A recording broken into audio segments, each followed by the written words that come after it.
Hi, everybody. Yeah, let me see if I can share. Thanks for joining the social. So excited. Well, I'm so excited to hear both about the Civic Design Center kind of growing and expanding its reach. And just so thrilled there's a lot of folks out there in Nashville who are ramping up for parking day this year. I'm so happy to hear that. I'm going to share screen well, so before I do that, I'll just do a quick intro. Can y'all hear me okay? Yeah. Yes. So my name's John Bela, and I'm currently a partner and director at Gehl, San Francisco. Gehl's a Danish company, started in Copenhagen, and then we opened up a New York office and San Francisco office in 2014. Prior to Gehl, I started and ran a group called Rebar, Rebar Art and Design Studio. And we created, among the many things Rebar did, we created the first parking installation in 2005, and then that turned into Parking Day over many years, and I'll tell a little bit of that story. And then I just wanted to share a little bit of the work we've been doing in response to COVID and the kind of COVID recovery and reopening pilots, and some of what I've learned through Gehl that really applies to my work as an urbanist, in particular as like a tactical urbanist with my roots in Rebar. And so hoping to share all that with you, and hope that inspires you all for this fall, to both in Parking Day in terms of also how you collectively use your precious public space in Nashville. So with that, I'll just share my screen. I'm going to do a quick intro, and just stop me if you have any questions or want me to slow down. I'm going to probably go pretty quick through stuff. So can you all see my screen okay? Yes. All right. So Gehl, we're urban strategists, social scientists, and designers. We started in Copenhagen. We work all over the globe now, mostly in cities. We're building on the legacy of this guy, Danish urbanist Jan Gehl. You may have heard of him. He was a contemporary of Jane Jacobs and William White's. He was part of that generation, who was one of the first people to really put forth the idea that to really systematically measure and evaluate public life. So whereas every city in the world is probably continuously monitoring the movement of cars and traffic, right? And trying to understand level of service or vehicle miles traveled for cars moving. Well, Jan was one of the first guys to pioneer, along with Jane Jacobs, or inspired by Jane Jacobs, and along with William White, the systematic observation of what people do when they spend time out in public space and in the public realm. Because Jan's assertion was, if we want more vibrant public life in our cities, we actually have to measure it and understand what's happening, who's present, who's absent, who's missing, who's not present in our public spaces, and why. So measure what you care about. And so our focus as a practice, and Jan's focus as a researcher, was really this focus on public life. And there's many ways of thinking about what that means, but the quick definition, it's what we create when we spend our lives outside together, which is now, has some particular challenges in response to COVID. And our approach as a practice is to really design for people how people actually behave, not how we think they behave. There's like a whole trajectory around design decision making, and then how people actually use space. And I think that interaction is often quite interesting. The idea of, a designer creating a structure or a frame, and then actually have how people use that space can sometimes be quite different and surprising. And I think Parking Day is an excellent example of that. With our work, my work with Gehl, we measure public life in a lot of different ways to inform our design work, whether that's a street design or a tactical urbanism project or a master plan. And we look at public life at the site design, neighborhood scale, citywide. And we actually get out and measure people. And we've done this in Nashville for our work in downtown and on Lower Broadway. So we train city staff and volunteers. And now we actually have a cool website where you can just log on and get to it's called the Gehl Public Life Platform. But we measure and we observe people walking, cycling, age and gender. And then we also observe what we call stationary activity. What are people doing when they're spending time in a space? We also look at social diversity in public space and a number of other factors that inform how we think. We also do, more kind of on the ground surveys, intercept surveys, and talking to people. And that allows us, now we've built up this database of public life data from around the globe, so we can compare, the amount of people walking on Broadway to the amount of people walking on different streets around the world at different times of the day. And so we can do these kind of comparisons of like 8,000 people an hour on Broadway, which is pretty extraordinary compared to some other, some other cities around the world. And then we can kind of look at that data in different ways through our website. And we use that data to understand programming, design, and planning decisions. And we're pivoting as a practice now that I think there's been this growing awareness of the value of public life. A lot of people are measuring it more often. And actually someone earlier cited Times Square. I think it was that Paul White. I was happy to hear actually from a New Yorker who said that, well, yeah, maybe some New Yorkers are actually spending a bit more time there too. But that project started with a 2007 public life study that Gehl, our firm, coordinated, and I'm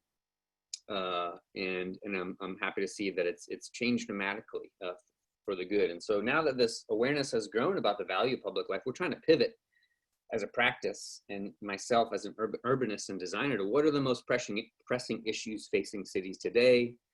And we're looking to the United Nations Sustainable Design Guidelines to understand that. And the focus for our practice over the next decade or so is going to be health, sustainability, and equity, what we're trying to focus on.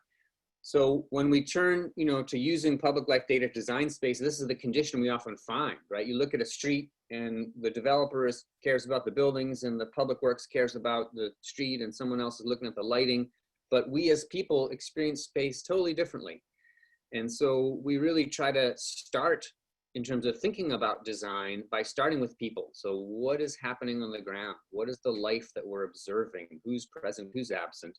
How do we then design public space to sort of amplify and support the type of life that we want to invite or achieve, to maybe attract people who aren't currently present in a particular space? And then we think about architecture and ground floor uses and buildings and programming to support that life and space frameworks. Meanwhile, in San Francisco, in 2005, I was a young landscape architect, and a group of friends of mine, artistic collaborators, inspired by a New York artist, Gordon Matta Clark, who created a project called Fake Estates, where he acquired all this fragments of real estate that were created as a result of surveying errors. And he bought up all these odd lots, he called them, these funny little spaces like in Queens. And he proposed a whole series of design interventions on them, which were never realized. He died quite young as an artist. And I learned about that project through the Cabinet magazine out of Brooklyn, their land issue.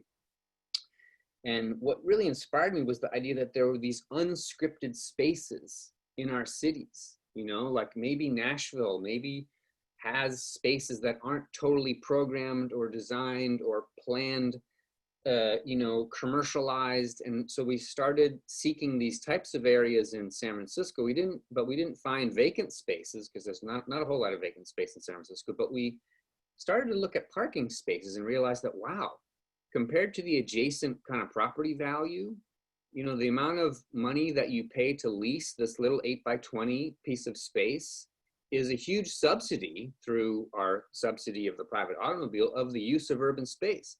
And so we thought, well, how can we use that lease framework, put some coins in the meter, but actually use this space for an entirely different purpose? So we had a bunch of different ideas, outdoor working, swimming pool, all sorts of things, but we landed on this idea of parking to fulfill the unmet need for open space in this particular area of downtown. And so we rolled up and we put some coins in the meter and to lease the space, legally lease the space. It turns out in our research of the parking code in San Francisco, it was not illegal to occupy a parking space with something other than a vehicle. So we were actually operating within the bounds of the law as we understood it at the time. Put some coins in the meter, lease the space, set up these basic urban amenities, and then just withdrew and observed and watched to see how people would respond to it. And this guy walking on the sidewalk sat down, started eating a piece of pizza, reading the paper, and another gentleman sat down on the tree, and they started having a conversation. And we realized, yes, success, we've created an opportunity for social interaction, whereas before, this precious urban space was used for storing a giant chunk of metal. And so, that picture you just saw was put on Matthew, my partner in rebar, on his wife's blog. And a lot of people saw it and started asking us, hey, can you come and do parking in our part of the world? And we couldn't physically travel around, so we decided to kind of make a how-to manual inspired by IKEA, actually. Like, how could we translate this idea of a guerrilla art intervention into something that anybody could use throughout the world? We made this funky manual, and we put that on our website, and then the rest is history. As you know, you all picked up on it quite early. That original parking intervention became Parking Day in partnership with a lot of people, like, Trust for Public Land, entities like the Civic Design Center really taking the lead on scaling it up. But it really became a global public participatory art project and a way for people to express their values about how we use urban space. Whether that's for play or recreation or for commerce or for, stormwater treatment, or a number of other ways that we can use our precious urban space besides storing vehicles in it. The movement's grown, as you all know, and has formalized a bit from a guerrilla art project to a public participatory art project to a formal program in many cities called the Parklet program. So Parklet is like the formalization of Parking Day. Parking Day is a one-day thing. Parklets are often up for much longer. But, I want to emphasize one thing we really, really pushed for with the city of San Francisco in the creation of their Parklet program, which was a very complex thing to create. MTA, Public Works, everyone had to really streamline their process and make a public-facing permit process that was easy to navigate. That took a lot of work that rebar was not involved in. Actually, the city of San Francisco took leadership in creating the program. But one thing we strongly pushed for as artists and urbanists was that this has to be part of the public commons. And I want to emphasize this. This is not pay per use public seating. It's part of the public realm. It's an extension of the sidewalk. And so to me, that's what a parklet is. When you see examples of parklet programs in cities where it's commercial space, that doesn't actually align, I think, with the original kind of values of what Parking Day represents, which is, let's create an opportunity for non-commercial exchange. Let's create an opportunity for play. Let's create an opportunity for exhibiting public art. Let's create an opportunity for someone to express their creativity in the public realm. And of course, commerce is wonderful too, and we need spaces for commerce, but that isn't, we feel like that's not necessarily the only driver or the only value for these spaces. So we emphasize that these should all be public. So every parklet in San Francisco has a little sign on it which says, this is public space. You don't have to pay to be in here. And people use it that way. This has evolved over the years. So excited to hear about your stories, actually, about Parking Day in Nashville. Sounds just incredible. And I love to see the words and the creativity that's been expressed there. One of my favorite evolutions of Parking Day is what this is called Park Cycle Swarm. I teamed up with a Danish artist and we did this pedal powered mobile open space that it becomes these little bicycles. You can pedal them around and they all link up together to create a much larger parklet. The Park Cycle Swarm, we call it. So we could literally pedal this thing around. This is in Azerbaijan, Baku, Azerbaijan. And, Parking Day ties back to the transformation of Times Square. This idea that you use a tactical approach rather than looking at a 10-year plan, you start today and use that process, which I call iterative placemaking, to shape place over time. And so this has been part of the process of transforming Times Square. Similar process was used to transform Copenhagen, which was at one time a very densely populated with vehicles city center, and it took 30 years to turn it to the kind of people-friendly place that it is today. When we worked in New York, Mayor Bloomberg and Jeanette Sadi-Khan said, that's cool that it took 30 years. We have 36 months. What can you do in 36 months?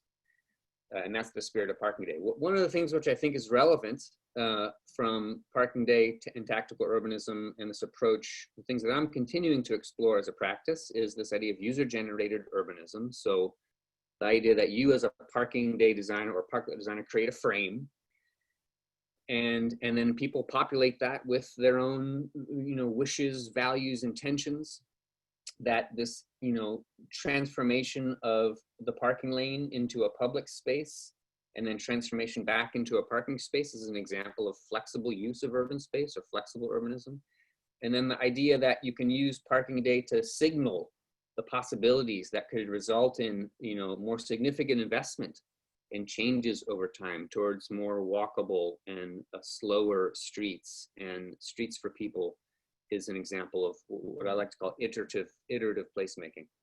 So I want to quickly show an example of how this has applied to some of our work with COVID recovery pilots here in California. So I think we're a little bit further along in terms of reopening than Nashville is, I believe, in that we're now allowed to do outdoor dining, no indoor dining yet.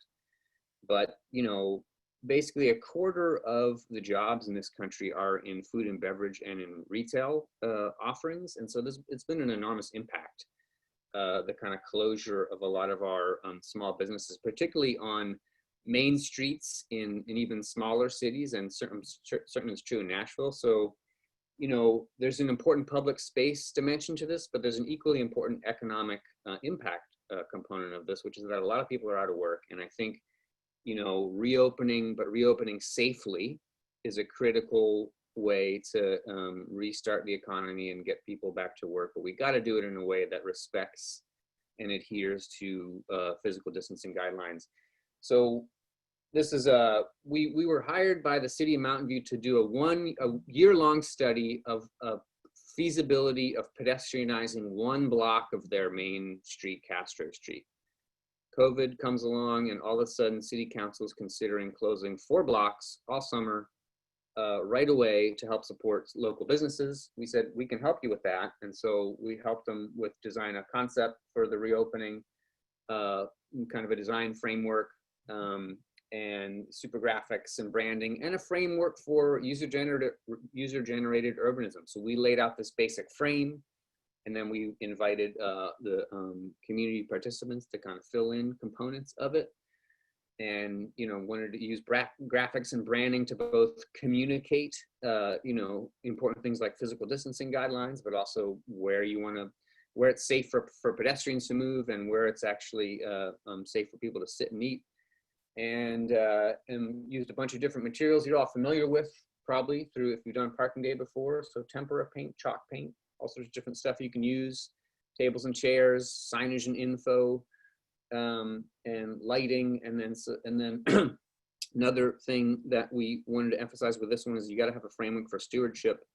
I think with the scale of a parking space, it's pretty easy to have someone to kind of monitor and care for the space. It's either you as the designer or the adjacent gallery or business. But, public spaces really are successful to the degree to which they have someone who cares for them on a regular basis. And so we emphasize in our work that you can't do a public space or public realm investment unless you have a framework for care for that. And sometimes that takes the form of ambassadors, street ambassadors. But then as critical to that is what I've learned through Gehl is the importance of monitoring and evaluation. So we've done a bunch of studies over the last couple months regarding how people are using public space during COVID times. And it's really interesting, some differences between male and female, men and women, how they're using space. And we've modified our app, this little public life platform, to be able to quickly evaluate, to count and evaluate, are people distancing or not? And to help us really quickly give feedback to cities who are doing reopening to understand what's working and what's not working. So we're using this public life data real time to help shape and understand, hey, how many people are now out here using this particular space? How many people are sitting in my parking day installation? How many people are social distancing? How many people are not? So ways to get some pretty interesting data about how spaces are changing and how they're performing relative to our design interventions is a really critical part of the type of work we do now through Gehl, so monitoring and evaluation. And branding, of course, communicating the key things. And just wanted to share, this is a couple weeks ago, just getting out there with the paint and the brush and rolling it out. and then some before and after photos. So this, again, it was like intended to be a year-long study for 1 block closure. Now it's 4 blocks all summer, a big pilot program. This is essentially a giant parking day installation, but it's got the kind of cues in terms of physical distancing, right? Real simple cues.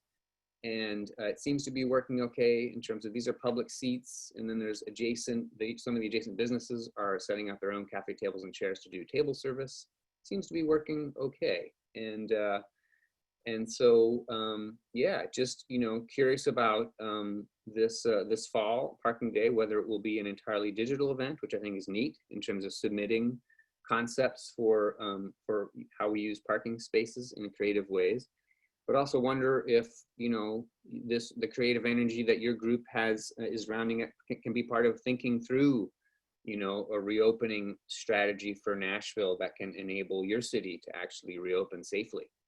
And to kind of communicate the importance of the kind of the health guidelines as while enabling people to get out and socialize in a safe way again. So interestingly, in San Francisco, parklets are popping up everywhere. Some of them are great, some of them are not that well thought through. So totally welcome your creative energy in terms of how this stuff looks and feels, with what I anticipate is going to happen pretty soon in Nashville, right? With the demand, probably a growing demand for outdoor dining, and how you do that, and how you do that well. Okay, I've been talking for long enough, so I'm going to pause now and see if there's any questions. Thanks, John. That was really great and super exciting to hear about those kind of origin roots and all the work that you all are doing. Does anyone have any questions that they'd like to turn on their video and ask John? Or in the chat, that works too. Oh, Eric, Gary. Yeah. I have a question.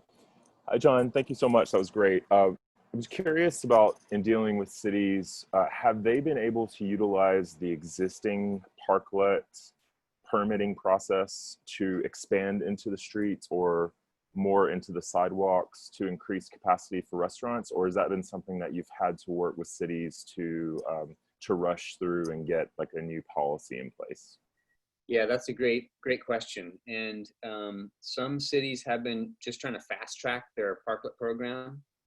But, the issue, I think, or one of the challenges with even the parklet program, the temporary urbanism measure, is that you in the kind of conventional parklet programs, you still have to adhere to all of the ADA codes and any building codes that apply to public realm. And often businesses who are struggling now just don't have the capacity to go through that kind of complex permit process or hire an architect or engineer to actually do more of a more permanent parklet. So actually what I think is seems to be working better is to basically create a permitting framework to utilize the parking lane, but without having the same constraints that would be required to do a parklet. You know what I'm saying? Like a level deck and physical barriers and a bunch of other things. So I think there's a minimum in terms of enclosure and safety, but I think trying to hold businesses who are struggling to even kind of survive to the same standards that you would for a parklet that's going to be up for a year is a bit of a different story. So we've been encouraging cities to actually create a little bit more flexibility in terms of how you use the parking lane, and maybe use their parklet program if it can be simplified a bit and streamlined. But yeah, that seems to be the pathway.